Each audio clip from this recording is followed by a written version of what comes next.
তখন জিবরিল বললেন, হে আল্লাহ রসুল, এরা হলো সেই হতভাগা যারা দুনিয়াতে মানুষকে নসিহত করত কিন্তু নিজেরা আমল করত না, যারা মানুষকে অনেক ভালো ভালো কথা বলতো কিন্তু সে ভালো কথার উপর আমল করত না।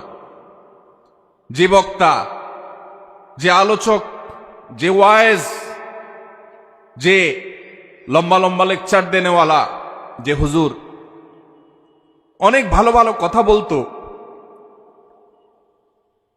কিন্তু নিজে আমল করত না, তাদের শাস্তি হচ্ছে।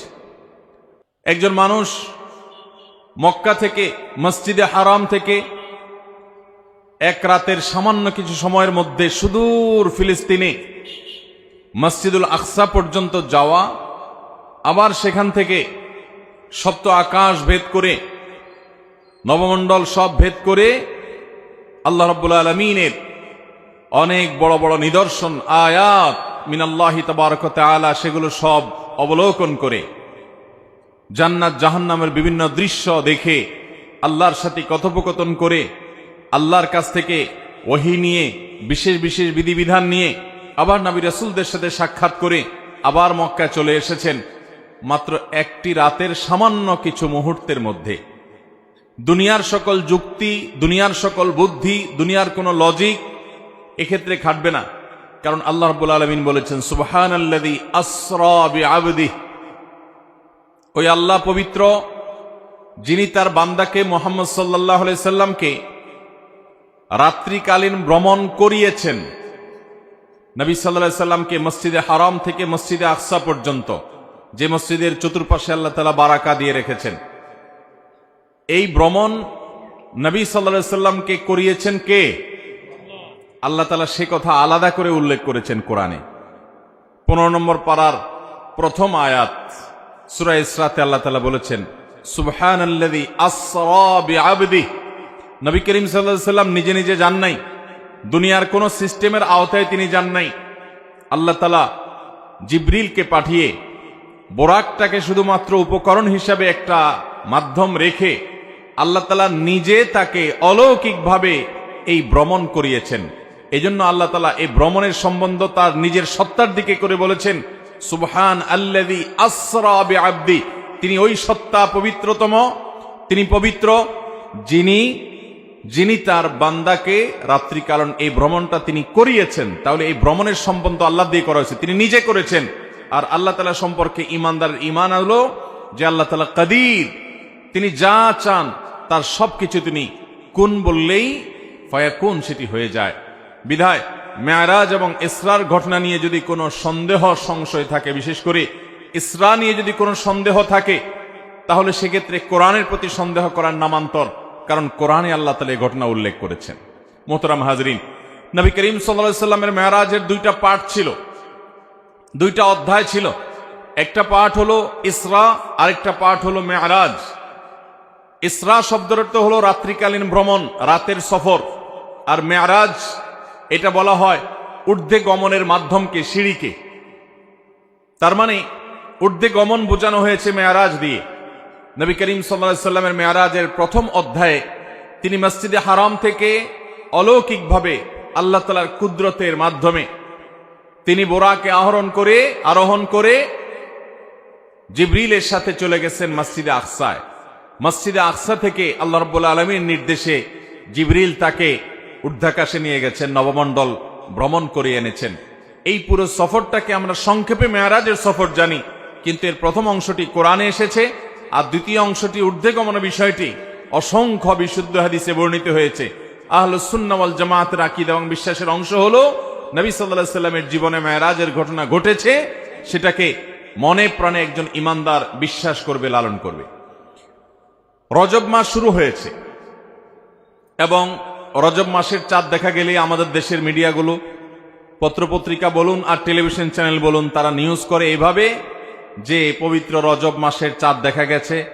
জাতীয় চাঁদ দেখা কমিটি বৈঠকে এটা সিদ্ধান্ত হয়েছে যে চাঁদ দেখা প্রমাণিত হয়েছে, অতএব অমুক তারিখে শবে মেরাজ। রজব মাস আসলেই আমরা এই মাসে শবে মেরাজ আছে, সেটা অমুক তারিখে, এই জিনিসটা আমাদের দেশের প্রায় সব মানুষের কাছে সংবাদ মাধ্যমগুলো পৌঁছে দেয়, কিন্তু যেই সংবাদটা পৌঁছানো দরকার, যেই সংবাদটা পৌঁছানোর জন্য কোরআনে তাকিদ দেওয়া আছে, সেই সংবাদটা এদেশের শতকরা তো দূরের কথা হাজারে একজন মানুষও জানে কিনা সন্দেহ। সেটা হলো রজব মাস হলো সম্মানিত 4 মাসের একটা। আল্লাহ তাআলা কোরআনে কারীমে বলেছেন, ইয়াসআলুনাকা আনিশ শাহরিল হারাম কিতালিন ফীহি কুল কিতালুন ফীহি কাবীর ইলা আখিরিল আয়া। আল্লাহ তাআলা অন্য আয়াতে বলেছেন, ইন্না ইদ্দাতাশ শুহুরি ইনদাল্লাহি 12 শাহরান ফী কিতাবিল্লাহ ইয়াওমা খালাকাস সামাওয়াতি ওয়াল আরদ মিনহা আরবাআতুন হুরুম। বছরে 12টি মাস আছে। এই 12 মাসের মধ্যে 4টি মাসকে আল্লাহ রাব্বুল আলামিন কোরআনে ঘোষণা দিয়েছেন সম্মানিত মাস। সেই সম্মানিত 4 মাসের একটি হলো এই রজব মাস। আমরা রজব মাস আসলে মেরাজের মাস এটা জানি, অথচ রজব মাস যে সম্মানিত 4 মাসের এক মাস, সম্মানিত মাস হিসাবে এই মাসে বিশেষ কিছু করণীয় বর্জনীয় আছে, সে বিষয়ে এদেশের বেশিরভাগ মুসলমান জানে। মুহতারাম হাজিরিন, এখন প্রশ্ন হলো যে এই মাসে কি আদৌ মেরাজ হয়েছে কিনা? এ বিষয়ে ঐতিহাসিক এবং হাদিস বিশারদ, হাদিস বিশ্লেষক ওলামায়ে কেরামের প্রায় 16টির মতো মত আছে। কতটি মত আছে? 16টি মত। অনেক ইমাম বলেছেন নবী করিম সাল্লাল্লাহু আলাইহি সাল্লামের মেরাজ হয়েছে রজব মাসে। এর মধ্যে নির্দিষ্ট করে 27শে রজব এই রাতে, 27তম রাত রজব মাসের এই রাতে মেরাজ হওয়ার কথা বলেছেন ইমাম আব্দুল গনি আল মাকদিসি রাহিমাহুল্লাহ সহ আরো কয়েকজন হাতে গোনা ইমামগণ।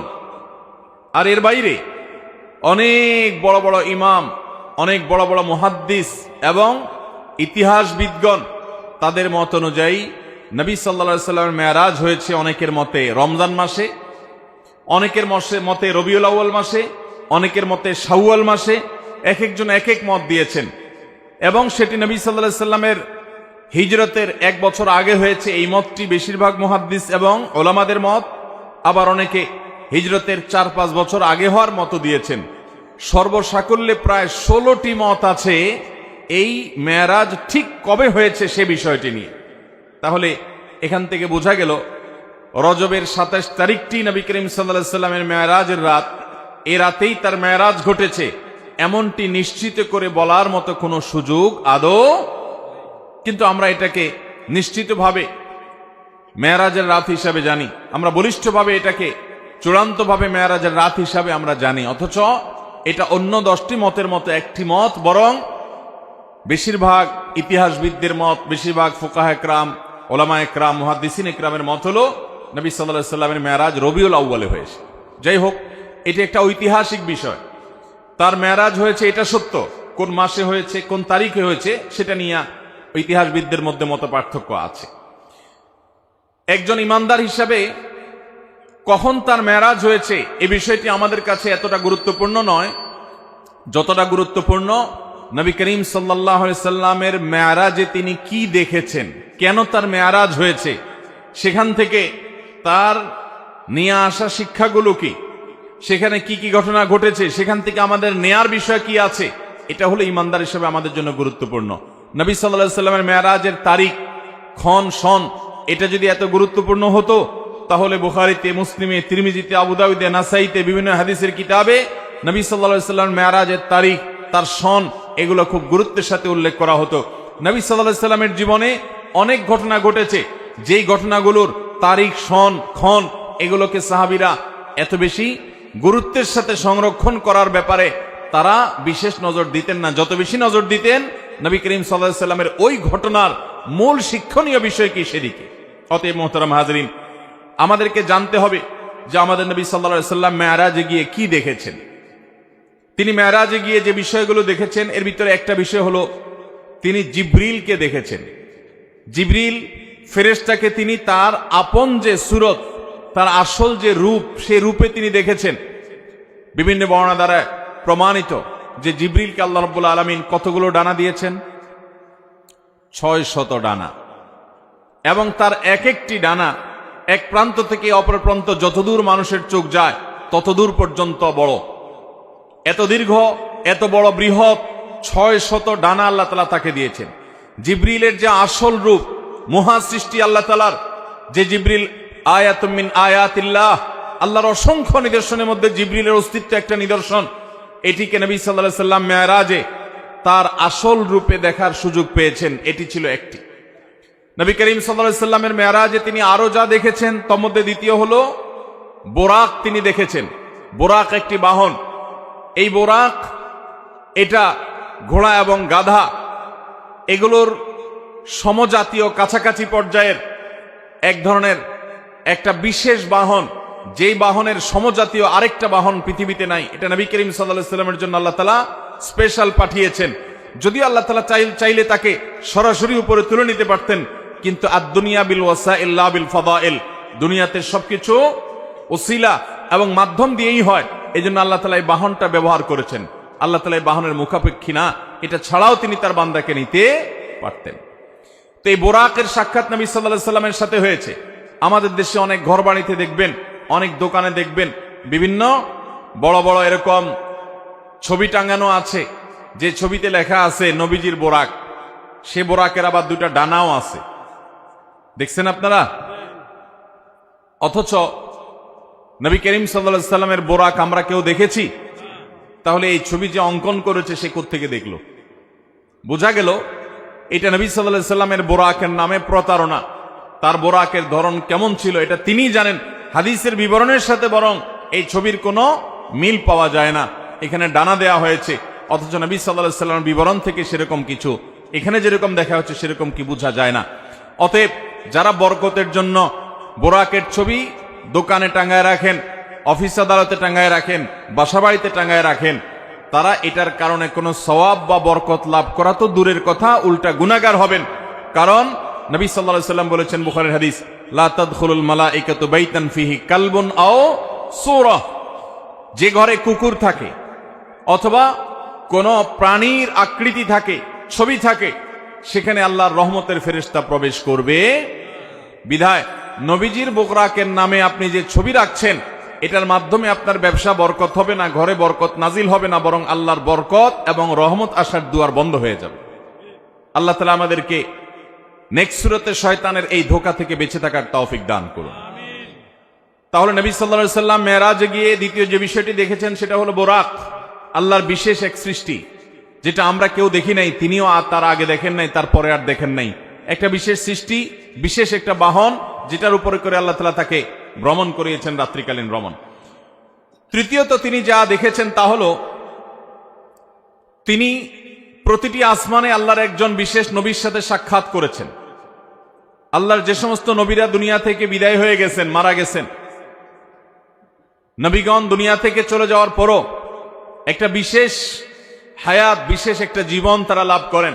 আল্লাহ রাব্বুল আলামিন তাদেরকে অদৃশ্যের জগতে সে অলৌকিকভাবে এক এক আসমানে আল্লাহ তাআলা এক একজন নবীর সাথে নবী করিম সাল্লাল্লাহু আলাইহি সাল্লাম আমাদের রাসূলের সাক্ষাৎ ঘটিয়েছেন।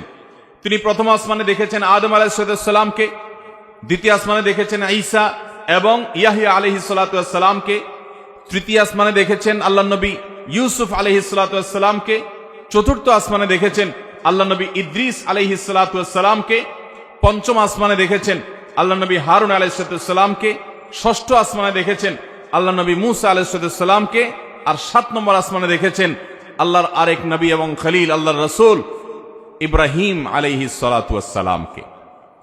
তো আল্লাহ তাআলা আমাদের প্রিয় নবী সাল্লাল্লাহু আলাইহি সাল্লামকে এতজন উলুল আজমি মিনার রসুল, বড় বড় রাসূলের সাথে, আল্লাহর বড় বড় নেককার বান্দাদের সাথে, নবীদের সাথে, যারা দুনিয়াতে আল্লাহর মিশন নিয়ে তাওহীদের দাওয়াত নিয়ে এসেছেন, বহু গ্লানি পোহায়েছেন, তাদের সাথে আমাদের নবীজি সাক্ষাতের সুযোগ করে দিয়েছেন। তিনি তাদের সাথে পরামর্শের সুযোগ পেয়েছেন, তাদের কাছ থেকে অভিজ্ঞতা শেয়ার করার সুযোগ পেয়েছেন, তাদের নসিহা নেওয়ার সুযোগ পেয়েছেন। তারা তাকে অভিবাদন জানিয়েছেন, তাকে ওয়েলকাম জানিয়েছেন, আল্লাহর শ্রেষ্ঠ রাসূল, শ্রেষ্ঠ নবী হিসেবে তাকে তারা সম্মান দিয়েছেন। এই নেয়ামতটা আল্লাহ আমাদের হাবিব সাল্লাল্লাহু আলাইহি সাল্লামকে, আমাদের প্রিয় নবী সাল্লাল্লাহু আলাইহি সাল্লামকে, আল্লাহর হাবিবকে আল্লাহ তাআলা এই নেয়ামতটা মেরাজের মাধ্যমে দিয়েছেন, যে তিনি আদম আলাইহিস সালামের সাথে, ঈসা এবং ইয়াহইয়া আলাইহিস সালামের সাথে, ইউসুফ এবং ইদ্রিস আলাইহিস সালামের সাথে, মূসা এবং হারুন আলাইহিস সালামের সাথে এবং ইব্রাহিম আলাইহিস সালামের সাথে ৭ আসমানে এক একজনের সাথে সাক্ষাৎ তিনি করেছেন। চতুর্থত আমাদের নবী করিম সাল্লাল্লাহু আলাইহি সাল্লাম মেরাজে যা দেখেছেন সেটা হলো আল্লাহ তাআলা সূরা কাউসারে বলেছেন, ইন্না আ'তাইনাকাল, হে রাসূল আমি আপনাকে দান করেছি কাউসার। কাউসার শব্দের অর্থ হলো অধিক কল্যাণ, প্রভূত কল্যাণ। এখানে হাউজে কাউসারও বোঝানো হতে পারে। হাউজে কাউসার যেটি আল্লাহ তাআলা আমাদের নবীজিকে দিবেন কিয়ামতের ভয়াবহতম দিনে, যেদিন পিপাসায় মানুষের প্রাণ ওষ্ঠাগত হওয়ার উপক্রম হবে, কিন্তু মৃত্যু তো আর হবে না। সেই ভয়াবহ কঠিন সময়ে আল্লাহ রাব্বুল আলামিন তার হাবিবকে হাউজে কাউসার দান করবেন, এবং হাউজে কাউসারে অজস্র পরিমাণে এটা থেকে পান করার জন্য পাত্র থাকবে। তার তত্ত্বাবধানে সেখান থেকে পানি পান করানো হবে।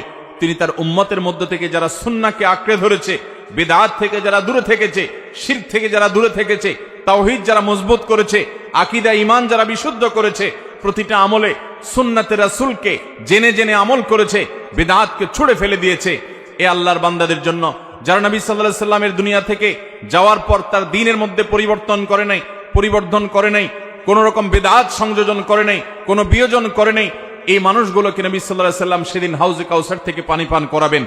সেই হাউজে কাউসার আল্লাহ রাব্বুল আলামিন মেরাজে নিয়ে জিবরিলের মাধ্যমে নবীজিকে দেখিয়েছেন, তাকে দেখার সুযোগ করে দিয়েছেন যে এই সেই হাউজ, যে হাউজ আপনাকে দান করা হবে কিয়ামতে ভয়াবহ সময়ে আপনি যখন মানুষকে পানি পান করাবেন, সেটা তিনি মেরাজে অবলোকন করেছেন। ঠিক একইভাবে নবী করিম সাল্লাল্লাহু আলাইহি সাল্লাম মেরাজে জাহান্নামের যে দারোয়ান, যার নাম হলো মালিক, সে মালিক দারোয়ানের সাথে সাক্ষাৎ, জাহান্নামের প্রধান প্রহরী, তার সাথে সাক্ষাৎ নবী সাল্লাল্লাহু আলাইহি সাল্লাম মেরাজে হয়েছে। বাইতুল মামুর নামে একটা মসজিদ, একটা ঘর আছে যেটা সপ্ত আসমানের উপরে, এবং যেটা বাইতুল্লাহ, যেটা মক্কাতে মসজিদুল হারাম, এই মসজিদুল হারাম কাবা ঘরের ঠিক বরাবর উপরে একেবারে সপ্ত আকাশের ঊর্ধ্বে বাইতুল মামুর নামক এই মসজিদ সেখানে স্থাপিত আছে। এই মসজিদে প্রতিবারে 70,000 ফেরেশতা প্রবেশ করেন আল্লাহর ইবাদতের জন্য। যারা একবার ঢুকেন তারা ইবাদত করে বের হওয়ার পর আর তারা ঢুকেন না, নতুন 70,000 ঢুকে। আল্লাহ তাআলার ফেরেশতা কত অগণিত, তাদের সংখ্যা কত বেশি, সেটা একমাত্র আল্লাহ ভালো জানেন। এখান থেকে কিছুটা আঁচ এবং অনুমান করা যায়। সেই বাইতুল মামুরে নবী করিম সাল্লাল্লাহু আলাইহি সাল্লামকে আল্লাহ তাআলা যাওয়ার এবং সেখানে উপস্থিত হওয়ার সুযোগ দিয়েছেন মেরাজের মাধ্যমে। ঠিক একইভাবে নবী করিম সাল্লাল্লাহু আলাইহি সাল্লামকে আল্লাহ তাআলা সিদরাতুল মুনতাহা, সেখানে আল্লাহ তাআলা যাওয়ার সুযোগ দিয়েছেন, এবং জান্নাত দেখার সুযোগ দিয়েছেন, জাহান্নাম দেখার সুযোগ দিয়েছেন। জাহান্নামের কিছু চিত্র, জাহান্নামের কিছু মক বা ডামি দৃশ্য নবী সাল্লাল্লাহু আলাইহি সাল্লামকে আল্লাহ দেখিয়েছেন। জান্নাতের কিছু চিত্র, কিছু দৃশ্য নবী সাল্লাল্লাহু আলাইহি সাল্লামকে আল্লাহ তাআলা দেখিয়েছেন। দাজ্জালের সাথে সাক্ষাৎ হয়েছে। এরকম আরো বহু জিনিস আল্লাহ নবী সাল্লাল্লাহু আলাইহি সাল্লাম মেরাজের এই সফরে তিনি দেখেছেন, আল্লাহ তাআলা তাকে দেখিয়েছেন।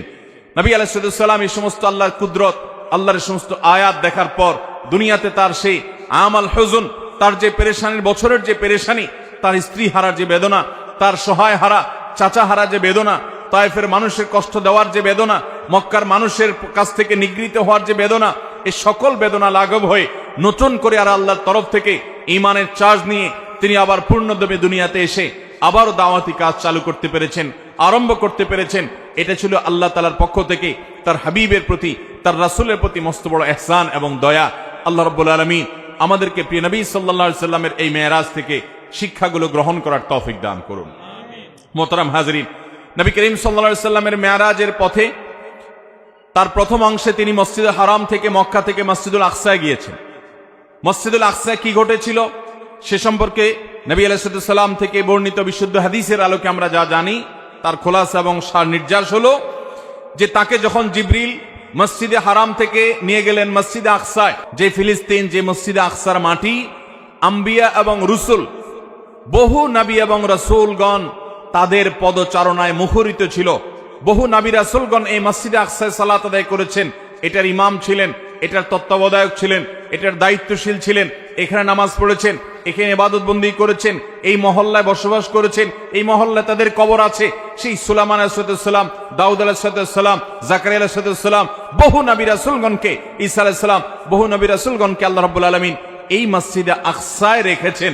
আল্লাহ তাআলা মক্কাতে শুধুমাত্র আমাদের প্রিয় নবী সাল্লাল্লাহু আলাইহি সাল্লামকেই পাঠিয়েছেন। এবং আমরা ঐতিহাসিক ঘটনা জানি বিভিন্ন হাদিসের আলোকে, বুখারীর বর্ণনার আলোকে, যে আল্লাহ রাব্বুল আলামিনের নির্দেশে ইব্রাহিম আলাইহিস সালাম তিনি ইরাক থেকে বিভিন্ন প্রান্ত ঘুরে ফিলিস্তিনে গিয়েছেন। আল্লাহ নির্দেশ করলেন যে তুমি তোমার স্ত্রী এবং সন্তান ইসমাইলকে নিয়ে রেখে আসো মক্কায়। তিনি রেখে আসলেন মক্কায়। মক্কা আবাদ হলো। সেই বংশ ধরে তাদের মধ্য থেকে আল্লাহ রাব্বুল আলামিন আমাদের প্রিয় নবী সাল্লাল্লাহু আলাইহি সাল্লামকে পাঠালেন। তো তিনি আসছেন একমাত্র ইসমাইল আলাইহিসসালামের বংশে, আর বাকি নবী রাসূলগণের বেশিরভাগ প্রায় সবাই আসছেন ইব্রাহিম আলাইহিসসালামের আরেক ছেলে ইসহাকের বংশে, ইসহাক আলাইহিসসালামের বংশে। তাদের অবস্থান ছিল মসজিদুল আকসা। আল্লাহ তাআলা চেয়েছেন আমাদের নবীকে সম্মান দিতে, মর্যাদা দিতে। আল্লাহ তাআলা চেয়েছেন অন্য নবীদের সঙ্গে তার সাক্ষাৎ হোক, তো আল্লাহ তাআলা তাকে মসজিদে আকসা নিয়েছেন, যেটা কোরআনের 15 নম্বর পারার প্রথম আয়াত। আল্লাহ বলেছেন সুবহানাল্লাযী আসরা বিআবদিহি লাইলাম মিনাল মাসজিদিল হারামি ইলাল মাসজিদিল আকসা আল্লাযী বারাকনা হাওলাহু লিনুরিয়াহু মিন আয়াতিনা। আল্লাহ বলেছেন যে তিনি তার বান্দাকে রাত্রিকালীন ভ্রমণ করিয়ে মসজিদে হারাম থেকে মসজিদে আকসায় নিয়ে গেছেন, যেই মসজিদে আকসার চতুর্পাশে আল্লাহ তাআলা বরকত দিয়ে রেখেছেন। আল্লাহ কিছু কুদরত দেখাতে চেয়েছেন, সেজন্য তিনি সেখানে নিয়ে গেছেন। সেখানে জিবরিলের সাথে যাওয়ার পর দেখলেন যে সমস্ত নবীগণ, সমস্ত রাসূলগণ, তারা কেউ রুকুতে আসেন, কেউ সিজদায় আসেন, তারা তো দুনিয়া থেকে চলে গেছেন। আল্লাহ রাব্বুল আলামিন তাদের রূহকে মসজিদে আকসায় পাঠিয়েছেন। কিভাবে, কোন উপায়ে তাদেরকে তিনি রেখেছেন, তার একমাত্র ইলম আল্লাহ তাআলা ভালো জানেন। শুধু হাদিসের বর্ণনা থেকে আমরা এটুকু জানি যে বিভিন্ন নবীকে, বিভিন্ন রাসূলকে আমাদের নবী সাল্লাল্লাহু আলাইহি সাল্লাম মসজিদে আকসা রেখেছেন, কেউ রুকুতে, কেউ সিজদায়, কেউ দাঁড়িয়ে আল্লাহ ইবাদত বন্দেগী করছে। এরপর একটা পর্যায়ে আজান হলো এবং সবাই সারিবদ্ধভাবে দাঁড়িয়ে অপেক্ষা করছেন জামাতে সালাত আদায় হবে। ইমামতি কে করবে? যে ব্যক্তি ইমামতি করবে সে সবচেয়ে শ্রেষ্ঠ, যে সবচাইতে জ্ঞানী, যে সবচাইতে বেশি কেরাত জানেন, ইলম রাখেন, সেই ব্যক্তি ইমামতি করবে। নবী আলাইহিস সালামের হাদিসও আছে ওয়ালিয়া উম্মুকুম আকরাউকুম আও আলামুকুম, তোমাদের মধ্যে সবচেয়ে বেশি ইলম যারা আছে, সবচেয়ে বেশি কোরআনের জ্ঞান যারা আছে, সেই ইমামতি যেন করে। তো এখন নবীগণ সবাই অপেক্ষা করছেন যে ইমামতি কে করবে। সবাই অপেক্ষমান, কেউ ইমামতি করতে যাচ্ছেন না, কেউ কাউকে সাধছেও না। ঠিক এমন সময় জিবরিল আলাইহিস সালাম আল্লাহর হাবিব সাল্লাল্লাহু আলাইহি সাল্লামকে, আমাদের প্রিয় নবী সাল্লাল্লাহু আলাইহি সাল্লামকে নিয়ে এসে হাজির হলেন এবং তাকে জিবরিল বললেন আপনি সামনে যান, ইমামতি করেন। তখন আমাদের নবীজির ইমামতিতে, তার নেতৃত্বে সমস্ত নবী রাসূলগণ মসজিদে আকসাতে সালাত আদায় করলেন। আর এইভাবে আল্লাহ রাব্বুল আলামিন প্রমাণ করলেন যে তিনি সাইয়্যিদুল আম্বিয়া ওয়াল মুরসালিন, সকল নবী এবং রাসূলদের শ্রেষ্ঠ এবং সেরা, যার কারণে তাকে দিয়ে আল্লাহ তাআলা সবার ইমামতি করেছেন সাল্লাল্লাহু আলাইহি ওয়াসাল্লাম। মুহতারাম হাজরিন, এরপর নবী করিম সাল্লাল্লাহু আলাইহি ওয়াসাল্লামকে আল্লাহ রাব্বুল আলামিন জাহান্নাম এবং জান্নাতের বিশেষ কিছু দৃশ্য দেখিয়েছেন মেরাজের সফরে। সেগুলো কি ছিল? জাহান্নামের বিশেষ কিছু আযাব, বিশেষ কিছু শাস্তি আল্লাহ রাব্বুল আলামিন নবী সাল্লাল্লাহু আলাইহি ওয়াসাল্লামকে দেখিয়েছেন। এই শাস্তিগুলো সেই সকল অপরাধের, যে অপরাধগুলো অন্য অনেক অপরাধের চাইতে অনেক বেশি ভয়াবহ। এর মধ্যে একটা হলো গীবত। একবার নবী করিম সাল্লাল্লাহু আলাইহি ওয়াসাল্লাম এই মেরাজের সফরের কোন একটা মুহূর্তে তিনি জিবরিলের সাথে যাচ্ছেন।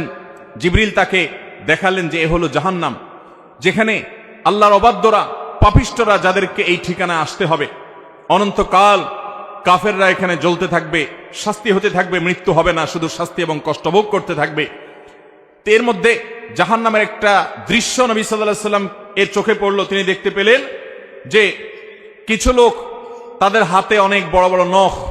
এই নখগুলো সাধারণ কোনো নখ নয়, এগুলো লোহা পিতলের নখ, অনেক বড় বড়। তারা সেগুলো দিয়ে তাদের মুখ আঁচড়াচ্ছে এবং বুক আঁচড়াচ্ছে এবং সেখান থেকে রক্তক্ষরণ হচ্ছে। তাদের এই নির্মম শাস্তি, এই কষ্ট, এটা স্বয়ংক্রিয়ভাবে হচ্ছে এবং তাদের এই জ্বালা যন্ত্রণা কষ্ট হচ্ছে, এটা তারা ইচ্ছাকৃত করছেন তা নয়, বরং অটোমেটিক সেট হয়ে আছে যে তাদের এই হাতে থাকা লোহা বা পিতলের নখ দিয়ে তাদের নিজের মুখ নিজেরা খাবলাচ্ছে, নিজের বুক তারা খাবলাচ্ছে, ছিলে ফেলছে এবং সেখান থেকে রক্ত ঝরে পড়ছে, কষ্ট হচ্ছে। নবী সাল্লাল্লাহু আলাইহি ওয়াসাল্লাম জিজ্ঞাসা করলেন জিবরিলকে, এরা কারা, কেন তাদের এই শাস্তি হচ্ছে? তখন জিবরিল বললেন, এরা হলো সেই অপরাধী যারা দুনিয়াতে যেখানে সেখানে বসে গীবত শেকায়েত করত, মানুষের পেছনে মানুষের দুর্নাম করত, মানুষের পেছনে সমালোচনা করত। কারোর দোষ হয়তো আছে, কিন্তু সেই দোষটা তার সামনে না বলে পেছনে অন্যদের কাছে বলে বেড়াতো। এই অপরাধের কারণে তাদের এই শাস্তি হচ্ছে এবং এই শাস্তি তাদের হতেই থাকবে দীর্ঘকাল পর্যন্ত। এরপর নবী সাল্লাল্লাহু আলাইহি ওয়াসাল্লাম জাহান্নামের আরেকটা দৃশ্য দেখতে পেলেন যে কিছু মানুষ তাদের জিহ্বাকে জাহান্নামের কেচি, আগুনের কেচি দিয়ে কাটা হচ্ছে, বারবার কাটা হচ্ছে, আবার জোড়া লেগে যাচ্ছে, আবার কাটা হচ্ছে, আবার জোড়া লেগে যাচ্ছে। এই নির্মম শাস্তি দেখে, অনবরত এই শাস্তির মধ্যে তারা যন্ত্রণার মধ্যে, আযাবের মধ্যে আছে, এই দৃশ্য দেখে নবী সাল্লাল্লাহু আলাইহি ওয়াসাল্লাম জিবরিলকে বললেন যে এরা আবার কারা, তাদের কেন এই দুরবস্থা?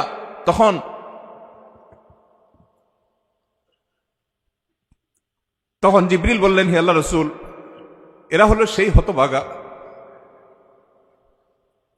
যারা দুনিয়াতে মানুষকে নসিহত করত কিন্তু নিজেরা আমল করত না, যারা মানুষকে অনেক ভালো ভালো কথা বলতো কিন্তু সে ভালো কথার উপর আমল করত না, যে বক্তা, যে আলোচক, যে ওয়াইজ, যে লম্বা লম্বা লেকচার দেনেওয়ালা, যে হুজুর অনেক ভালো ভালো কথা বলতো কিন্তু নিজে আমল করত না, তাদের শাস্তি হচ্ছে। নবী করিম সাল্লাল্লাহু আলাইহি সাল্লামের দৃশ্য দেখে তিনি বুঝতে পারলেন যে তার উম্মতের মধ্যে, মানব জাতির মধ্যে যারা মানুষকে সৎ কাজের আদেশ দেয়, অসৎ কাজের বাধা প্রদান করে, অনেক ভালো ভালো কথা বলে অথচ সে কথা অনুযায়ী আমল করে না, এই হতভাগা, এই কপাল পোড়া, এই খারাপ মানুষগুলোর জন্য শাস্তি। আল্লাহ রাব্বুল আলামিন এই ভয়ঙ্কর শাস্তি থেকে বাঁচার মতো নেকামল আমাদের সবাইকে করার তৌফিক দান করুন। মানুষকে নেকামলের কথা বলতে হবে, নিজে করতে পারি না বা নিজের দুর্বলতা আছে এ অজুহাতে নেকামলের কথা মানুষকে বলা ছাড়া যাবে না। কিন্তু সবসময় মনে রাখতে হবে যে আমি যে কথাটি মানুষকে বলছি সে কথাটি আমি নিজে আমল করছি কিনা। আল্লাহ রাব্বুল আলামিন আমাদেরকে আমাদের প্রতিটি কথা আমরা যা বলি তার প্রতিটি হরফ অনুযায়ী আমাদেরকে আমলের তৌফিক দান করুন। মুহতারাম হাজরিন, নবী করিম সাল্লাল্লাহু আলাইহি সাল্লামকে জাহান্নামের আরো একটি দৃশ্য দেখানো হয়েছে। তিনি দেখতে পেলেন যে কিছু মানুষ খুব নোংরা, আবর্জনা, ময়লা এই জাতীয় জিনিসগুলো খাচ্ছে। এই খাওয়া কোনো সুখকর খাওয়া নয়, এই খাওয়া কোনো তৃপ্তিদায়ক খাওয়া নয়, এটা শাস্তিমূলক খাওয়া, এটা স্বয়ংক্রিয় খাওয়া। খেতে বাধ্য হচ্ছে তারা এবং তাদের কষ্ট হচ্ছে, যন্ত্রণা হচ্ছে, আযাব। নবী সাল্লাল্লাহু আলাইহি ওয়াসাল্লাম জিজ্ঞাসা করলেন এর শাস্তি কেন হচ্ছে? তখন জিবরিল বললেন, হে আল্লাহর রাসূল, এরা দুনিয়াতে গীবত শিকায়াত করত, মানুষের পেছনে তাদের লাগালাগি করত, মানুষের পেছনে শত্রুতা করত, সমালোচনা করত।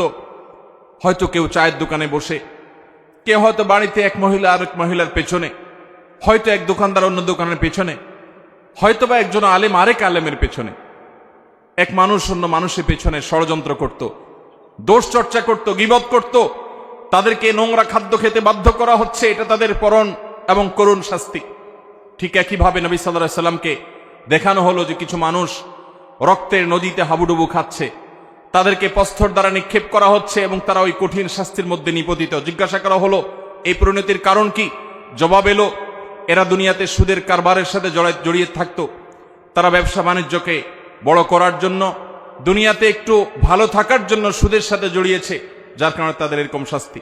নবী করিম সাল্লাল্লাহু আলাইহি সাল্লামকে জাহান্নামের এরকম বিশেষ কিছু শাস্তির দৃশ্য আল্লাহ রাব্বুল আলামিন দেখালেন। এখানে একটা প্রশ্ন আসতে পারে যে জাহান্নামে তো মানুষ কিয়ামতে বিচার হবে, পুলসিরাতে পার হওয়ার ব্যাপার হবে, তার আগে মিজানের পাল্লে আমল মাপা হবে, তারপরে মানুষ জান্নাতীরা জান্নাতে যাবে, জাহান্নামীরা জাহান্নামে যাবে। কিন্তু নবী সাল্লাল্লাহু আলাইহি সাল্লাম এখনই, আজ থেকে প্রায় 1450 বছর আগে তিনি মেরাজে কিভাবে জাহান্নামের লোক দেখলেন? জাহান্নামে তো কেউ এখনো যাই নাই, কিভাবে দেখলেন? এর উত্তর হলো, প্রথমত এটা আলমুল গায়বের বিষয়, অদৃশ্যের জগতের বিষয়।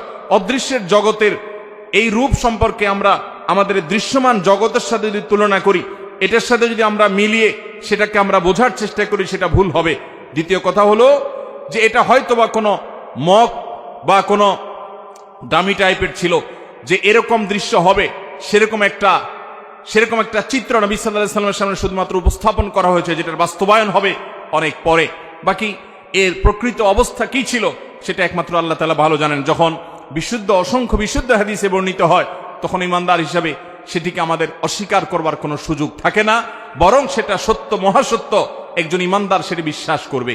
বিধায় নবী সাল্লাল্লাহু আলাইহি ওয়াসাল্লামের মেরাজে জাহান্নামের এই সমস্ত দৃশ্য তিনি দেখেছেন। জান্নাতের একটা বিশেষ চিত্রের কথা তার এক হাদিসে উঠে এসেছে। জান্নাতে নবী করিম সাল্লাল্লাহু আলাইহি ওয়াসাল্লামকে আল্লাহ রাব্বুল আলামিন জিবরিলের মাধ্যমে জান্নাতের কিছু দৃশ্য দেখিয়েছেন। এর মধ্যে জান্নাতে মিশক আম্বরের মাটি, যে মাটির সবটুকুই মিশক আম্বর দিয়েই তৈরি, পুরো মাটিটাই মিশক আম্বরের মাটি, এটা আল্লাহ তাআলা তাকে দেখিয়েছেন। এবং দেখিয়েছেন আল্লাহ রাব্বুল আলামিন তাকে মণিমুক্তা দিয়ে তৈরি করা গম্বুজ। জান্নাতের আরো বহু জিনিস আল্লাহ তাআলা তাকে দেখিয়েছেন। এর মধ্যে একটা বিশেষ ঘটনা নবী আলাইহিস সালাম পরবর্তীতে বলেছেন বেলাল রাদিয়াল্লাহু তাআলা আনহুকে। তিনি বললেন, বেলাল, আমি জান্নাতে গিয়ে তোমার পায়ের আওয়াজ, তুমি জুতা পরে যখন হাঁটো কেমন আওয়াজ হয় আমি জানি। পরিচিত মানুষ যারা, একান্ত কাছের মানুষের পায়ের হাঁটার আওয়াজ কেমন হয় সেটা মুখস্থ হয়ে যায় মানুষের। নবী সাল্লাল্লাহু আলাইহি সাল্লাম বলেছেন, বেলাল, আমি জান্নাতে আমি দেখেছি যে আমার আগে আগে তুমি হাঁটছো এরকম মনে হচ্ছিল, এবং তোমার পায়ের জুতার আওয়াজ আমি শুনতে পেলাম। বেলাল, আমাকে বলো তুমি কি আমল করো? বেলাল রাদিয়াল্লাহু আনহু বললেন, হে আল্লাহর রাসূল, আমার তো এরকম বিশেষ কোনো আমল নাই, আপনি যা বাতান সেগুলাই তো। আমি খুব গুরুত্বের সাথে, বিশেষ গুরুত্বের সাথে স্পেশাল কোনো আমল করি সেরকম আহামরি এরকম কোনো বিশেষ আমল তো নাই, তবে একটা আমল আমার আছে, সেটা হলো, হে আল্লাহর রাসূল, দিন এবং রাত যখনই আমি অজু করি, অজু করার পর আমি 2 রাকাত নামাজ পড়ি, তাহিয়াতুল ওযু পড়ি, এটা আমি কখনো ছাড়ি না। নবী করিম সাল্লাল্লাহু আলাইহি সাল্লামের আর বুঝতে বাকি ছিল না তার বিশেষ স্পেশাল আমল, যেটা হয়তো আমরা অনেকেই আজকাল করি না। বিশেষ করে আমাদের সমাজ থেকে তাহিয়াতুল ওযুয়ে নামাজ বিলুপ্ত হয়ে গেছে, এই সুন্নাত আজ হারিয়ে গেছে। আমরা ওযু করার পর 2 রাকাত নামাজ পড়ার বেশিরভাগ মানুষ অভ্যস্ত না। তাহিয়াতুল ওযু তো পরের কথা, তাহিয়াতুল মসজিদও আমাদের সমাজ থেকে হারিয়ে গেছে। মানুষ মসজিদে চলে যায়, ধাপ করে বসে যায়, অথচ নবী সাল্লাল্লাহু আলাইহি সাল্লাম বলেছেন, ইদা দাখালা আহাদুকুমুল মসজিদা, তোমাদের কেউ যদি মসজিদে প্রবেশ করে, ফালা ইয়াজলিস হাত্তা ইউসাল্লি রাকাতাইন, তাহলে সে মসজিদে ঢুকে যেন 2 রাকাত নামাজ পড়া ছাড়া না বসে। নবী করিম সাল্লাল্লাহু আলাইহি সাল্লাম এত গুরুত্ব দিতেন। এক ব্যক্তি এসে বসে গেছে, তিনি তাকে বলেছেন, তুমি কি 2 রাকাত নামাজ পড়েছো? লোকটি বলেছে, না পড়ি নাই। নবীজি বলেছেন, কুম, দাঁড়াও, তুমি 2 রাকাত নামাজ পড়ো, তারপরে বসো। আল্লাহর ঘরের সম্মানার্থে গিয়ে বসতে হলে তুমি 2 রাকাত নামাজ পড়বে, তারপরে গিয়ে বসবে। এই তাহিয়াতুল মসজিদ আমাদের সমাজ থেকে হারিয়ে গেছে। আর তাহিয়াতুল ওযু, এটা তো আমরা অনেকে জানিও না, যে যতবার আপনি ওযু করবেন, ওযু করার পর কোনো কথাবার্তা অন্যান্য কাজকাম করার আগে, ওযু করার পর দ্রুততার সাথে আপনি কিবলামুখী হয়ে 2 রাকাত নামাজ পড়ে ফেলবেন। এটা ওযুর সম্মানে, এটাকে তাহিয়াতুল ওযু বলা হয়। বেলাল রাদিয়াল্লাহু তাআলা আনহুর এই আমলটির কারণে নবী সাল্লাল্লাহু আলাইহি সাল্লাম তার পায়ের আওয়াজ জান্নাতে শুনতে পেয়েছেন। এই আমলটা আমরা শুরু করব তো ইনশাআল্লাহ। আল্লাহ আমাদেরকে আমল করার তৌফিক দান করুন। নবী করিম সাল্লাল্লাহু আলাইহি সাল্লাম জান্নাতে এরকম আর অনেকগুলো দৃশ্য দেখতে পেয়েছেন। আমরা এরপরে জানবো যে নবী করিম সাল্লাল্লাহু আলাইহি সাল্লাম মেরাজ শেষ করে, মেরাজের প্রাককালে, মেরাজের মধ্যে নবী সাল্লাল্লাহু আলাইহি সাল্লামের জীবনের সবচেয়ে বড়, মেরাজের পুরো সফরের মধ্যে সবচেয়ে বড় ঘটনা কোনটা ঘটেছে? সবচেয়ে বড় ঘটনা ঘটেছে আল্লাহর পক্ষ থেকে সালাত বা নামাজের যে বিধান দিয়েছেন মেরাজে। এটা ছিল তার মেরাজের সবচাইতে ফোকাস পয়েন্ট, সবচাইতে গুরুত্বপূর্ণ ঘটনাবলীর অংশ। আল্লাহ রাব্বুল আলামিন নবী করিম সাল্লাল্লাহু আলাইহি সাল্লাম যখন আল্লাহর কাছে গেলেন, আল্লাহর প্রশংসা ইত্যাদি নিবেদন করলেন, আল্লাহর কুদরত অবলোকন করলেন, আল্লাহর শুকরিয়া আদায় করলেন, তিনি যখন ফিরে আসছেন আল্লাহর অনুমতি নিয়ে, তখন আল্লাহ রাব্বুল আলামিন নবী করিম সাল্লাল্লাহু আলাইহি সাল্লামকে 50 ওয়াক্ত নামাজ দিলেন, যে যাও তোমার উম্মতের জন্য 50 ওয়াক্ত নামাজ দেয়া হলো। প্রতিদিন রাত দিন 24 ঘন্টার ভিতরে 50 বার তারা নামাজ পড়বে, এটা ফরজ করে দেওয়া হলো, তুমি এটা নিয়ে যাও। নবী আলাইহিস সালাম এটা নিয়ে আসছিলেন। প্রতিমধ্যে তার সাথে ষষ্ঠ আকাশে মুসা আলাইহিস, পঞ্চম আকাশে মুসা আলাইহিস সালামের সাথে সাক্ষাৎ। মুসা আলাইহিস সালাম বললেন যে আমি বনি ইসরাইলের নবী হিসাবে, তাদের দায়িত্বশীল হিসাবে আমার অভিজ্ঞতার আলোকে বলছি, তোমার উম্মত দিন এবং রাত 24 ঘন্টার মধ্যে অন্যান্য কাজকাম সব করে এর ফাঁকে আবার 50 বার নামাজ, এটা তারা পড়তে পারবে না, এটা তাদের জন্য কষ্টকর হয়ে যাবে। অতএব তুমি আল্লাহর কাছে গিয়ে এই নামাজ একটু কমায় আনো। নবী সাল্লাল্লাহু আলাইহি সাল্লাম আল্লাহর কাছে গেলেন, যা বললেন, আল্লাহ আমার উম্মতের জন্য এটা অনেক কষ্ট হয়ে যাবে, আপনি একটু কমায় দেন। আল্লাহ তাআলা তাকে 5 ওয়াক্ত কমায় 45 ওয়াক্ত দিলেন। এরপরে আবার আসলেন, মুসা আলাইহিস সালামের সাথে সাক্ষাৎ, তিনি আবারও বললেন একই কথা, আবারও নবীজি ফিরে গেলেন, আল্লাহ তাআলা আরো 5 ওয়াক্ত কমায় দিলেন। এভাবে কমাইতে কমাইতে 9 বার আসা যাওয়া হলো, এবং 5 9 45 ওয়াক্ত নামাজ কমানো হলো, থেকে গেল 5 ওয়াক্ত।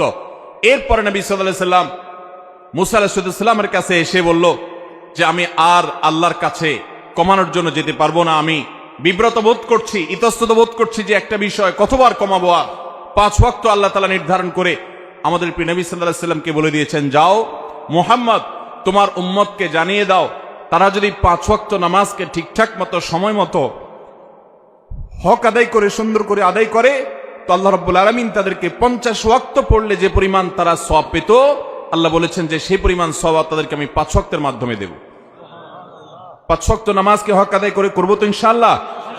ওয়াক্ত মতে ইহতিমামের সাথে ধীরস্থিরতার সাথে, সৌন্দর্যের সাথে, মনোযোগের সাথে, আল্লাহর স্মরণ সাথে নিয়ে আল্লাহ রাব্বুল আলামিনকে স্মরণ করবার জন্য আকিমিস সালাত আলি যিকরি, আমরা মহব্বতের সাথে, খুশুখুজুর সাথে মৃত্যুর আগ পর্যন্ত 5 ওয়াক্ত নামাজকে আঁকড়ে ধরবো তো ইনশাআল্লাহ।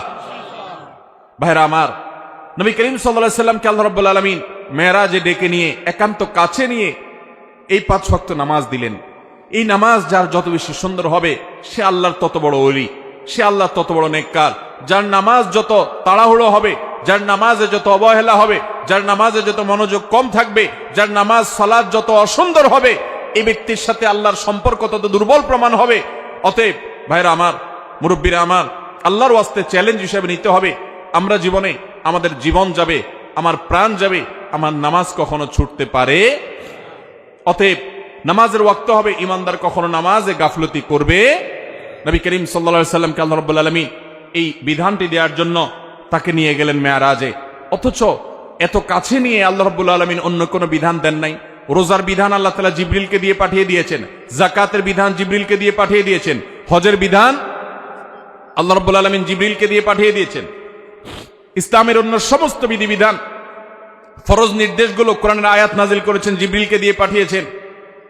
5 ওয়াক্ত নামাজ এত গুরুত্বপূর্ণ, এত গুরুত্বপূর্ণ যে আল্লাহ তাআলা তার নবীকে ডেকে নিয়ে গেছেন নিজের কাছে, একান্তে ডেকে নিয়ে নিজে সরাসরি এই নামাজের নির্দেশ দান করলেন। এজন্য ভাইয়েরা দেখবেন, আমাদের প্রিয় নবী সাল্লাল্লাহু আলাইহি ওয়াসাল্লাম তার জীবনে নামাজের গুরুত্ব কেমন ছিল। তিনি যখন মৃত্যু শয্যায় দুনিয়া থেকে বিদায় নেয়ার ঠিক আগ মুহূর্ত যখন চলছে, জীবন সায়ান্নে, এরকম কঠিন একটা পরিস্থিতিতে তিনি প্রচন্ড অসুস্থ, জ্বরে, অসুস্থতায় বারবার তিনি বেহুশ হয়ে যাচ্ছিলেন। তিনি পানি আনাচ্ছিলেন, হুঁশ আসার সাথে সাথে একটু হুঁশ ফিরে এসেছে, সাথে সাথে পানি আনালেন এবং পানি ঢাললেন, অজু করলেন, মুখে পানি ঢাললেন, শরীরে পানি ঢাললেন, ঢালার পরে কিছুটা আরাম বোধ করলেন, আবার সেন্সলেস হয়ে গেল। এরপরে আবার যখন হুঁশ আসলো, তিনি জিজ্ঞাসা করলেন লোকেরা নামাজ পড়ে ফেলেছে কিনা। বলা হল, না আল্লাহ রসুল, সবাই অপেক্ষা করছে আপনার ইমামতিতে নামাজ পড়বে, এদিকে আপনি অসুস্থ। এই কথা বলার পর তিনি আবার সেন্সলেস হয়ে গেলেন, আবার পানি ঢালা হলো, একটু সেন্স আসার সাথে সাথে আবারও একই কথা, মানুষেরা কি নামাজ পড়ে ফেলেছে। নবী করিম সাল্লাল্লাহু আলাইহি সাল্লামকে এই কষ্টের চোটে তিনি বেহুশ হয়ে যাচ্ছেন বারবার। যখন এই পানি ঢেলে তাকে একটু আরাম দিয়ে একটু হুঁশে ফিরে আনা হচ্ছিল, হুঁশে আসার সাথে সাথে তার প্রশ্ন, সবাই নামাজ কি পড়ে ফেলেছে। এরপরে যখন তিনি মোটামুটি একটু স্টেবল হলেন, নামাজ পড়ার মতো হলেন, কিন্তু উঠে গিয়ে মসজিদে নববীতে যারা গেছেন মদিনাতে জানেন, নবীজির মিম্বর এবং তার কবর, এই কবর এবং মিম্বর, কবরটা ছিল তার বাসা, তার হুজরা, তার উম্মুল মুমিনিনদের হুজরা, আয়েশা রাদিয়াল্লাহু আনহার হুজরা, ওখান থেকে তার মিম্বর সামান্য কয়েক গজ দূরত্ব। এই প্যান্ডেলের এই মাথাও হবে না, অল্প একটু জায়গা। এইটুকু জায়গা নবী সাল্লাল্লাহু আলাইহি সাল্লাম পায়ে হেঁটে নামাজ পড়ার মতো ক্ষমতা ছিল না। এত দুর্বল হয়ে গেছেন, এত অসুস্থ, বারবার সেন্সলেস হচ্ছিল। তখন তিনি আব্বাস এবং আলী রাদিয়াল্লাহু তাআলা আনহুমা, দুজন সাহাবীকে ডেকে দুইজনের কাঁধে 2 হাত দিয়ে শরীরের সবটুকু ভার তাদের উপরে ছেড়ে দিয়ে, 2টা পাকে মাটির সাথে টানতে টানতে, মাটির সাথে হেসড়াতে হেসড়াতে তিনি মিম্বরের কাছে আসলেন। কিন্তু ইমামতি করার মতো শক্তি শরীরে নাই। তিনি ইশারা দিলেন, মুরু আবু বকর ইউসাল্লি বিন নাস, তোমরা আবু বকরকে বলো ইমামতি করে যেন নামাজ পড়ায়। নবীজির সে শক্তি ছিল না। অথচ ভাইরা, মাসআলা আমরা সবাই জানি, এরকম অসুস্থ যদি কেউ হয়, তার জন্য মসজিদে আসা কি জরুরি? এত অসুস্থ হলে তিনি তো বাসায় নামাজ পড়তে পারেন। কিন্তু আমাদের প্রিয় নবী সাল্লাল্লাহু আলাইহি সাল্লাম, তার কাছে নামাজ এত গুরুত্বপূর্ণ ছিল, সালাত এত গুরুত্বপূর্ণ ছিল যে বারবার হুঁশ চলে যাচ্ছে, সেন্সলেস হয়ে যাচ্ছেন, হুঁশ ফিরে আসার সাথে সাথে আবারও একই কথা, নামাজ নামাজ, এবং ইমামতি করে নামাজ পড়ার মতো ক্ষমতা নাই। তারপরেও তিনি বাধ্য হয়ে, যখন আবু বকর রাদিয়াল্লাহু তাআলা আনহু হিম্মত করছিলেন না তার পিছনে ইমামতি করার, তার সামনে ইমামতি করার, তখন নবী সাল্লাল্লাহু আলাইহি ওয়াসাল্লাম নিজে ইমামতি করলেন কষ্ট করে। এবং তার পিছনে সাহাবা ইকরাম জামাতের সাথে নামাজ পড়লেন। নামাজের গুরুত্ব দেখেন ভাইরা আমার। খলিফাতুল মুসলিমিন ওমর ফারুক রাদিয়াল্লাহু তাআলা আনহু, তাকে যখন ফিরোজ আল লুলু নামে অগ্নিপূজক নরাধম ফজরের নামাজের ইমামতি করতে এসেছেন, তিনি খঞ্জরের আঘাতে তাকে যখন পরাস্ত করল, অনেকগুলো আঘাত করেছে, খলিফাতুল মুসলিমিনকে তিনি নামাজের প্রথম রাকাত শেষ করেছেন, দ্বিতীয় রাকাতে তাকে আঘাত করে যখন জমিনে ফেলে দিয়েছেন, তখন সে ফিরুজাল্লুল নামক অগ্নিপূজক নরাধম এই কাফের, সে পালানোর চেষ্টা করছিল। সাহাবীরা তাকে থামানোর চেষ্টা যখন করেছে, বহু সাহাবীকে সে আঘাত করেছে। বিভিন্ন বর্ণনা থেকে বোঝা যায় 7 জন সাহাবী ওই জায়গায় উপস্থিত, ওই অবস্থা মৃত্যুবরণ শাহাদাত বরণ করেছেন। এবং এরপর অন্যান্য সাহাবীদেরকে বারবার সে খঞ্জর দিয়ে আঘাত করছিল। একটা পর্যায়ে সাহাবা একরাম একটা চাদর দিয়ে তার মুখ পেঁচিয়ে ফেলে তাকে পরাস্ত করে ফেলে। এরপরে যখন ওমর রাদিয়াল্লাহু তাআলা আনহুকে নিয়ে যাওয়া হলো তার বাড়িতে চিকিৎসা দেওয়ার জন্য, বারবার তিনি বেহুশ হয়ে যাচ্ছেন, প্রচন্ড আঘাতে জর্জরিত, পুরো শরীর থেকে রক্ত বের হয়ে শেষ হয়ে যাচ্ছে।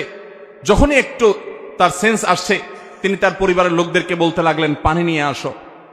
সবাই গ্লাসে করে বা কোনো বাটিতে করে পানি নিয়ে আসতে লাগলো। এমন ভাবে সবাই মনে করেছে উনি পানি পান করবে।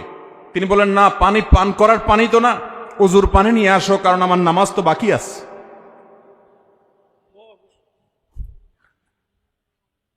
ওযু করে তারপরে লোকদেরকে নির্দেশ করলেন নামাজের আয়োজন করার জন্য। ভাইরা আমার, নামাজের গুরুত্ব আজ মুসলমান আমরা বুঝি না। আল্লাহ রাব্বুল আলামিনের কাছে এটা এত গুরুত্বপূর্ণ। আপনি দাঁড়িয়ে পড়তে পারবেন না, বসে পড়বেন, বসে পড়তে পারেন না, শুয়ে পড়বেন, ইশারায় পড়বেন, ওযু করতে পারেন না, তায়াম্মুম করবেন। আপনার তায়াম্মুম করার ব্যবস্থাও যদি না থাকে, কোনো মাটি জাতীয় কিছু যদি আপনার হাতের কাছে না থাকে, তো ওই অবস্থায় আপনি নামাজ পড়বেন। সতর ঢেকে নামাজ পড়বেন। সতর ঢাকার মতো কোনো ব্যবস্থা যদি আপনার না থাকে, তাহলে ওই অবস্থায় আপনি বসে নামাজ পড়বেন। আপনি সমুদ্রে নিমজ্জমান, ওই অবস্থায় আপনি নামাজ পড়বেন। কিবলার দিকে ফিরে নামাজ পড়বেন। কিবলার দিকে ফিরতে পারেন না, তাহলে অনুমান করে কিবলার দিকে বা যেদিকে সম্ভব সেদিকে ফিরে সালাত আদায় করবেন। কিন্তু নামাজ মাফ নাই। যুদ্ধক্ষেত্রে পর্যন্ত সালাতের খৌফের বিধান আল্লাহ তাআলা কোরআন নাজিল করেছেন। সালাতুল খৌফ কি? সালাতুল খৌফ হলো যুদ্ধ চলছে রণাঙ্গনে, সম্মুখ যুদ্ধ, একেবারে মুখোমুখি আক্রমণ। এই মুহূর্তে নামাজের ওয়াক্ত হয়ে গেছে। নামাজ পড়তে গেলে শত্রুপক্ষ আক্রমণ করে সব শেষ করে ফেলবে। ইসলামের নির্দেশ, কোরআনের নির্দেশ হলো যে তখন তোমরা নামাজে জামাতের সাথে ওই অবস্থাতেও নামাজ পড়বে, কিন্তু একদল জামাতে নামাজ পড়বে, আরেক দল শত্রুদের সাথে লড়াই করে আত্মরক্ষা করবে। একদল যারা ইমামের সাথে নামাজ পড়ছে, তারা 1 রাকাত নামাজ শেষ করে, 1 রাকাত সালাত শেষ করে তারা চলে যাবে যুদ্ধে। যারা এতক্ষণ যুদ্ধ করছিল, তারা এসে ইমামের পিছনে আবার দাঁড়িয়ে তারা 1 রাকাত পড়বে। তারা তাদের 1 রাকাত শেষ করে আবার চলে যাবে। 1 রাকাতের মাঝখানে যাওয়া জায়েজ নাই। কিন্তু যুদ্ধক্ষেত্রে সালাতুল খৌফের বিধান এটা জায়েজ আছে যে তোমার জীবন রক্ষা করতে হবে, তোমার নামাজও রক্ষা করতে হবে। ইমানদার কখনো কোনো যুক্তিতে নামাজ ছাড়ার মতো কোনো সুযোগ, কোনো পরিস্থিতি, কোনো অবস্থা ইমানদারের জীবনে থাকতে পারে না। কারণ নামাজের চাইতে গুরুত্বপূর্ণ কোনো বিধান ইসলামে আর। মোহতারাম হাজিরিন, আল্লাহ রাব্বুল আলামিন এই নামাজের গুরুত্ব আমাদেরকে বুঝার তৌফিক দান করুন। ভাইরা আমার, নবী সাল্লাল্লাহু আলাইহি সাল্লাম যখন কোনো পেরেশানিতে পড়তেন, কানা ইদা হাযাবাহু আমরুন ফাযাআ ইলা সালাহ, কোন পেরেশানিতে যখন পড়তেন তিনি নামাজের দিকে ধাবিত হতেন। তিনি বলতেন, আরিহনা বিহা ইয়া বেলাল, ও বেলাল নামাজের আযান দাও, নামাজের জন্য সবাইকে ডাকো, ব্যবস্থা করো, আমাকে প্রশান্ত করো। তিনি শান্তি পাইতেন নামাজে। আর আমাদের নামাজ হয়ে গেছে আমাদের সবচেয়ে বড় বোঝা। আল্লাহ রাব্বুল আলামিন আমাদেরকে 5 ওয়াক্ত নামাজ জীবনের তরে গুরুত্বের সাথে আদায় করার তৌফিক দান করুন। চেষ্টা করব তো ইনশাআল্লাহ।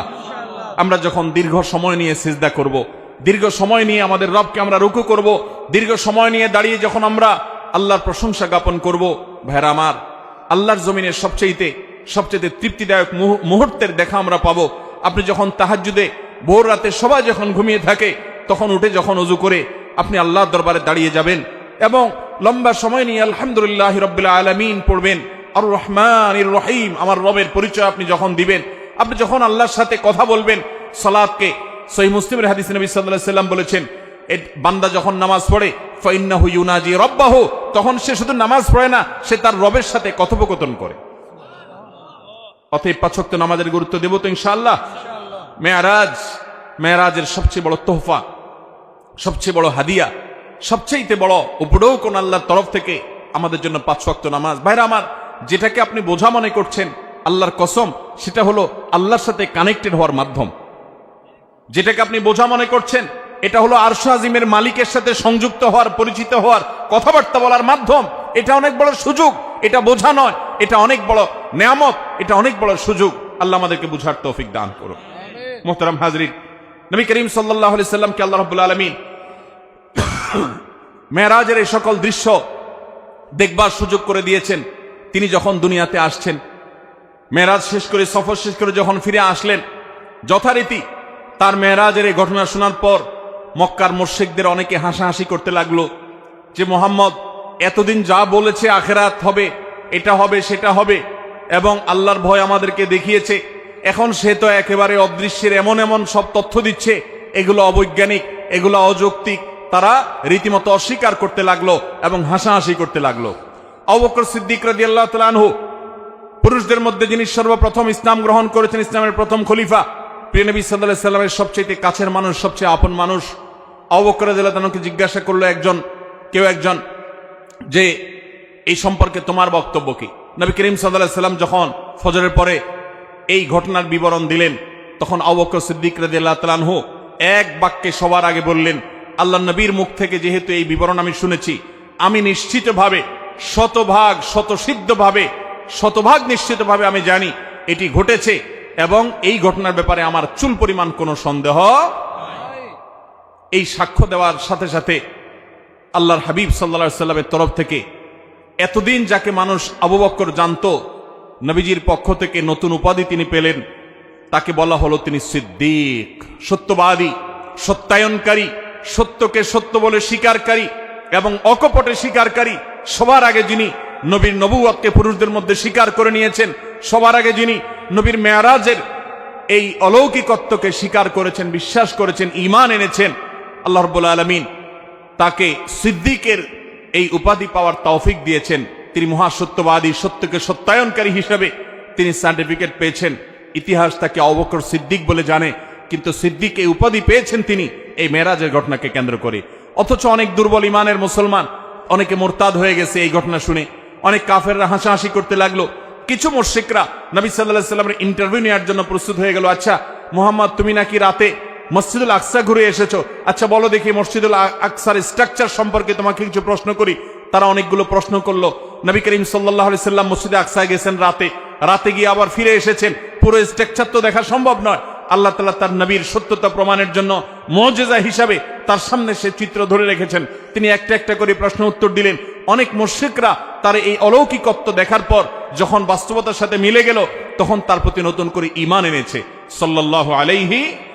মুহতারাম হাজরিন, এভাবে মেরাজের ঘটনার পরিসমাপ্তি ঘটলেও কিয়ামত পর্যন্ত আগত সকল ঈমানদার নারী পুরুষের জন্য মেরাজের এই ঘটনা বহু শিক্ষা বহন করে। অনেক অগণিত শিক্ষা এই মেরাজ আমাদেরকে দিয়ে যায়।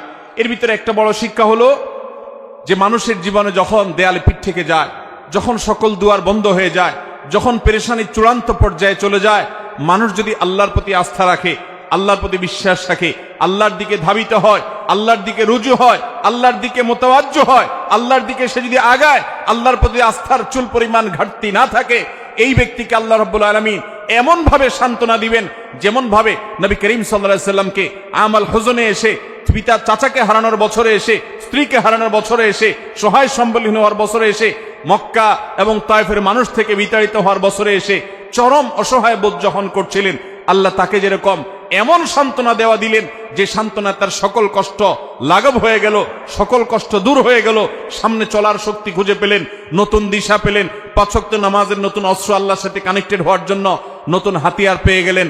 তাকে যেরকম আল্লাহ তাআলা সান্ত্বনা দিয়েছেন, মেরাজের ঘটনা আমাদেরকে শিক্ষা দেয় আমাদের জীবনে যত বিপদ আসুক, যত পেরেশানি আসুক, আমরা আল্লাহর দিকে রুজু থাকবো, আল্লাহর দিকে ধাবিত থাকবো। আল্লাহ রাব্বুল আলামিন আমাদের সমস্ত পেরেশানি দূর করবেন, সমস্ত বিপদ দূর করবেন, আমাদের প্রতি রহম করবেন এবং আল্লাহর কুদরত আমরা দেখতে পাবো ইনশাআল্লাহ। আল্লাহর উপরে আস্থা রাখবো তো ইনশাআল্লাহ। আল্লাহ তাআলা কোরআনে কারীমে বলেছেন, ওয়া মান ইয়াতাওয়াক্কাল আলাল্লাহ ফাহুয়া হাসবুহ। যে ব্যক্তি আল্লাহর উপরে তাওয়াক্কুল করবে, যে ব্যক্তি তাওয়াক্কুল করবে হাক্কা তাওয়াক্কুলিহি, যথাযথভাবে তাওয়াক্কুল করা, আল্লাহ তাআলা তার জন্য যথেষ্ট হয়ে যাবে। আল্লাহ রাব্বুল আলামিন এখনো আছেন, তার কুদরত আছে, অনন্তকাল পর্যন্ত অপরিবর্তিতই থাকবে। আল্লাহ রাব্বুল আলামিনের সেই আল্লাহ তাআলার সেই কুদরত যদি আমরা দেখতে চাই, আমাদের প্রয়োজন হলো সবর, আমাদের প্রয়োজন ধৈর্য, আমাদের প্রয়োজন অটল, আমাদের প্রয়োজন অবিচলতা, আমাদের প্রয়োজন আল্লাহর উপরে আস্থা এবং ভরসাকে পূর্ণ মাত্রায় ধরে রাখা। আল্লাহ তাআলা আমাদের সবাইকে সেই তৌফিক দান করুন। মেরাজের যে সকল বিষয় আমাদের শিক্ষা হিসাবে পাই তার মধ্যে থেকে অন্যতম গুরুত্বপূর্ণ একটা বিষয় হলো 5 ওয়াক্ত নামাজ, যেটা বলছিলাম এতক্ষণ, যে এই নামাজটা এত গুরুত্বপূর্ণ নির্দেশ যে অন্য নির্দেশ দেওয়ার জন্য আল্লাহ নিজের কাছে ডেকে নেন নাই, কিন্তু এই নির্দেশ দেওয়ার জন্য আরশ আজিমের মালিক তার নিজের কাছে ডেকে নিয়ে গেছেন। এই নামাজ কখনো ছাড়বো? আল্লাহ আমাদের সবাইকে 5 ওয়াক্ত সালাত সারা জীবন গুরুত্বের সাথে আঁকড়ে ধরে রাখার তৌফিক দান করুন। চেষ্টা করবো তো ইনশাআল্লাহ। ভাইরা আমার, এর বাইরে রজব মাস যে মাসটা শুরু হয়েছে, এই মাসে মেরাজের ঘটনা সংঘটিত হোক বা অন্য মাসে সংঘটিত হোক, ইতিহাস যেটাই থাকুক, ঘটিত হয়েছে, এটাই সংঘটিত হয়েছে, এটাই বড় কথা। তারপরও এই মাসের বিশেষ করণীয় আছে। বেশিরভাগ মুসলমানরা আমরা জানি না এই মাসটা সম্মানিত 4 মাসের একটি মাস। আল্লাহ রাব্বুল আলামিন এই মাসকে সম্মান দিয়েছেন। সম্মানিত 4 মাসের বাকি 3 মাস কোনটা? বাকি 3টা ধারাবাহিক মাস, সালাসুন মুতাওয়ালিয়াত, 3টা ধারাবাহিক মাস। তার প্রথমটি হলো শাওয়াল, এরপরটা হলো জিলকদ, এরপরে না, প্রথমটি হলো জিলকদ, এরপরটা হলো জিলহজ, এরপরটা হলো মুহররম। জিলকদ, জিলহজ, মুহররম 3টা ধারাবাহিক মাস। আর রজব মুদর আল্লাযী বাইনা জুমাদা ওয়া শাবান, আর রজব মাস যেটা এখন আমরা পার করছি, বাংলাদেশের বেশিরভাগ মুসলমানরা রজব মাস 2, 4, 5 দিন, 10 দিন, 20 দিন, এমনকি গোটা মাস শেষ হয়ে যায়, জানেও না যে আগের মাস জুমাদা সানিয়া মাসের সাথে এই মাসের একটা পার্থক্য আছে। আগের মাসটা সাধারণ জেনারেল মাস, কিন্তু এটা সম্মানিত মাস। কোরআন যাকে বিশেষ মর্যাদাপূর্ণ মাস ঘোষণা করে দিয়েছে, আমরা অনেকে জানিও না রজব মাস কখন আসে কখন যায়, এই মাসের কি মর্যাদা আছে আমরা জানি না। আল্লাহ তাআলা কোরআনে কারীমে সূরা তাওবায় বলেছেন, এই মাস যখন শুরু হয়, ফালা তাজলিমু ফিহিন্না আনফুসাকুম, অন্য সময় পাপাচার্য করা যাবেই না। সম্মানিত মাসের সম্মান রক্ষার্থে যে কোনো পাপ, অপরাধের কাজ, গুনাহের কাজ থেকে বাঁচার জন্য একটু বিশেষভাবে চেষ্টা করতে হবে। এই রজব মাসে যে কোনো পাপ করতে গিয়ে যদি আপনার বুক একবারও আপনার ভেতর থেকে যদি আপনাকে বাধা দেয়, তাহলে বুঝতে হবে আপনি এই মাসের সম্মান অন্তত জেনেছেন, অনুধাবন করেছেন। এই ধারণাই আমাদের সমাজ থেকে বিলুপ্ত হয়ে গেছে। আল্লাহ তাআলা আমাদেরকে সম্মানিত মাসের সম্মান রক্ষা করার তৌফিক দান করুন। ভাইরা আমার, এর বাইরে সম্মানিত মাসে যুদ্ধ বিগ্রহ করাকে আল্লাহ তাআলা নিষেধ করে দিয়েছেন। আমরা ঝগড়াঝাটি থেকে বেঁচে থাকার চেষ্টা করব। এই ছাড়া এই মাসে অন্যান্য রুটিন যে 5 ওয়াক্ত নামাজ ইত্যাদি আছে, অন্য সময়ের চাইতে এই মাসের বিশেষ গুরুত্বের সাথে করবে। এর বাইরে শবে মেরাজের আমল বলতে কোনো কিছু আছে কিনা, এটা একটা বড় প্রশ্ন। আমরা যখনই রজব মাস শুরু হয় তখনই আমরা জিজ্ঞাসা করতে থাকি আলেমদের কাছ থেকে যে শবে মেরাজের নামাজ কিভাবে পড়ব, এই শবে মেরাজের আমলটা কি। শবে মেরাজ উপলক্ষে সারা রাত জেগে ইবাদত করা এবং শবে মেরাজ উপলক্ষে 26তম দিন পার হয়ে 27তম রাত যখন শুরু হয় তখন সাহারি খেয়ে 27 রজবে রোজা রাখা, এটা আমাদের সমাজে বহুল প্রচলিত। অথচ ভাইরা আমার, যেটা আমরা শুরুতে বলেছি, রজব মাসের 27 তারিখে নবী সাল্লাল্লাহু আলাইহি ওয়াসাল্লামের মেরাজ হয়েছে এমনটি নিশ্চিত কোনো বিষয় নয়। নবীজির মেরাজ হয়েছে সেটা মহাসত্য, সেটা চরম সত্য। সেটা কি রজবে হয়েছে, না জুমাদাল, নাকি সে রবিউল আউয়ালে হয়েছে, নাকি রমাদানে হয়েছে, নাকি শাওয়ালে হয়েছে, 15-16টি মত আছে ইতিহাসবিদদের। যদি ধরেও নেই আমরা রজবের এই 27 তারিখেই হয়েছে, যেমন কোন কোন ইমামগণ বলেছেন, সে আলোকে যদি আমরা ধরেও নেই, তারপর আমরা বলবো নবী সাল্লাল্লাহু আলাইহি সাল্লামের মেরাজ হয়েছে হিজরতেরও আগে। এরপর নবী সাল্লাল্লাহু আলাইহি সাল্লাম প্রায় 11 বছর বেঁচে ছিলেন। এই পুরো সময় জুড়ে কখনো তিনি মেরাজ দিবস, মেরাজ রজনী উদযাপন এটা তিনি কখনো করেছেন বলে কোনো জাল বা জয়ীফ হাদিসে পর্যন্ত বর্ণিত হয়নি। বিধায় মেরাজের এই ঘটনার পুনরাবৃত্তি বা এই ইতিহাস, ওই তারিখটার পুনরাবৃত্তিকে আপনার কেন্দ্র করে প্রতি বছর একটা বিশেষ দিনকে শবে মেরাজ উদযাপন করা, রাতভর বিশেষভাবে ইবাদত করা, দিনভর বিশেষ গুরুত্ব দিয়ে রোজা রাখার কথা বিশুদ্ধ কোনো হাদিস দ্বারা প্রমাণিত নয়। আমরা শুধুমাত্র মেরাজের বিষয় থেকে শিক্ষা গ্রহণ করব, মেরাজ থেকে আনিত নামাজটা আমরা আদায় করব। এর বাইরে এই তারিখকে কেন্দ্র করে রাতভর ইবাদত আপনি অন্য সময় করতে চাইলে এই মাসেও করেন, এই রাতেও করেন। অন্য সময় নফল নামাজ পড়েন, আপনি এই দিনে নফল নামাজ পড়ার নিষেধ নাই। কিন্তু মেরাজকে কেন্দ্র করে কোনো নামাজ, মেরাজকে কেন্দ্র করে কোনো রোজা, এটা কোনো বিশুদ্ধ হাদিস দ্বারা বর্ণিত হয় নাই। অনেকে এই রজব মাসে বিশেষ উমরা করেন, যেটাকে উমরায়ে রজবিয়া বলে। এটা বিশেষ ফজিলতের কথা মানুষ নিজেরা অনেকে বানিয়ে নিয়েছে, অথচ এটিও কোনো বিশুদ্ধ হাদিস দ্বারা বর্ণিত হয়নি। অনেকে 27 রজবে সালাতুর রাগায়েব নামে বিশেষ প্রক্রিয়া, বিশেষ নামাজ পড়ে, এটাও কোনো হাদিস দ্বারা বর্ণিত হয় নাই। আল্লাহ কোরআনে বলেছেন, মা আতাকুমুর রাসূলু ফাখুযু ওয়া মা নাহাকুম আনহু ফান্তাহু, তোমাদেরকে রাসূল যা দিয়েছেন সেটা আঁকড়ে ধরো, যা নিষেধ করেছেন সেটা থেকে তোমরা বেঁচে থাকো। মন গড়া কোনো আমল করলে সওয়াব তো হবেই না, উল্টা বরং গুনাহ হবে। আমাদের সমাজে অনেক মানুষ আছেন যারা আজকাল এই সমস্ত কথা শুনলে বলেন যে এটা নাই সেটা নাই, কিছু লোক বাইরে হয়েছে এটা নাই সেটা নাই শুধু বলে। ভাইরা বাবারা আমার, কোরআন এবং হাদিসে যদি থাকে আপনি 100 বার আমল করেন, আপনি একটু দেখেন, একটু যাচাই করেন, একটু চেক করেন। কোরআন হাদিস অনুবাদ হয়ে গেছে, কোনো বই পুস্তক নয়, হয় কোরআনে আল্লাহর নবী করিম সাল্লাল্লাহু আলাইহি ওয়াসাল্লামের কোন হাদিসে। ইসলাম ফাউন্ডেশন প্রায় সবগুলো বইয়ের অনুবাদ করেছে, বড় বড় প্রসিদ্ধ হাদিস গ্রন্থগুলো। আপনি চেক করে দেখেন যে মেরাজের রাতকে কেন্দ্র করে, মেরাজের দিনকে দিবসকে কেন্দ্র করে কোনো আমল সাহাবা একরাম করেছে কিনা, নবী সাল্লাল্লাহু আলাইহি ওয়াসাল্লাম করেছে কিনা। তিনি যদি করে আপনি কেন করবেন না? আর যদি তিনি না করেন তো মনে রাখবেন, দেখতে মনে হয় নামাজ ভালো জিনিসই তো, আবার এখানে বাধা কেন? অনেকে বলেও যে রাত্রে মানুষ নামাজ পড়বে, চুরি তো করবে না, গান তো শুনবে না, তাহলে কিছু হুজুররা বাধা কেন দেয়? ভাইরা আমার, নামাজ আপনি পড়েন, এটাতে কোনো সমস্যা নেই, কিন্তু এই রাতে কোরআন হাদিসের নির্দেশ, ইসলামের নির্দেশ মনে করে যদি কোনো কাজ করেন অথচ ইসলাম আপনাকে নির্দেশ করে নাই, তাহলে সেটা হলো মনগড়া আমল। মনগড়া আমলকে বলা হয় বেদাত, আর বেদাত হলো গোমরাহি, ভ্রষ্টতা। ওয়া কুল্লু দালালাতিন ফিন্নার। আর নবীজি বলেছেন সকল ভ্রষ্টতার ঠিকানা কোথায়? জাহান্নাম। আমরা যখন খেতে চাষ করি, চাষ করলে শুধুমাত্র যখন আপনি ধানের গাছ লাগান শুধু ধান গাছ হয় না সাথে আগাছাও হয়? আগাছা দেখতে ধানের মতো না? আমরা কি সে আগাছাগুলো রেখে দেই নাকি আস্তে আস্তে তুলে ফেলে দেই? যদি কেউ মনে করে আরে ধান গাছ তো অল্প একটু জায়গাতে আছে, আগাছা আগাছার জায়গায় হয়েছে, সমস্যা কি? এই বেচারাকে তুলে কেন মেরে ফেলতে হবে? থাকুক না, ধান গাছও থাকুক, ওইটাও থাকুক, তাহলে ধানের ফসলের ফলন ভালো হবে। আপনার ঈমান এবং আমলের ফলন যদি ভালো হতে হয় তাহলে বিদআত এবং মনগড়া আমল এগুলো থেকে নিজেকে সরাতে হবে। আপনি এমনি নিজে থেকে নফল আমল করেন সেটা ভিন্ন কথা, কিন্তু বিশেষ কোনো দিবসে কোরআন হাদিসে আছে বা ইসলামের নির্দেশ মনে করে, বিশেষ ফজিলত মনে করে যখন করবেন তখন সেটা বিদআতে পর্যবসিত হবে। অতএব মেরাজ এটাকে উদযাপন নয়, আসুন মেরাজকে উপলব্ধি করার চেষ্টা করি। মেরাজকে ঘটা করে পালন করা নয়, বরং মেরাজের শিক্ষাগুলো দিয়ে আমাদের জীবনকে আমরা সাজাবার চেষ্টা করি। চেষ্টা করবো তো ইনশাআল্লাহ। আল্লাহ রাব্বুল আলামিন আমাদের সবাইকে মেরাজের এই গুরুত্ব বুঝার তৌফিক দান করুন।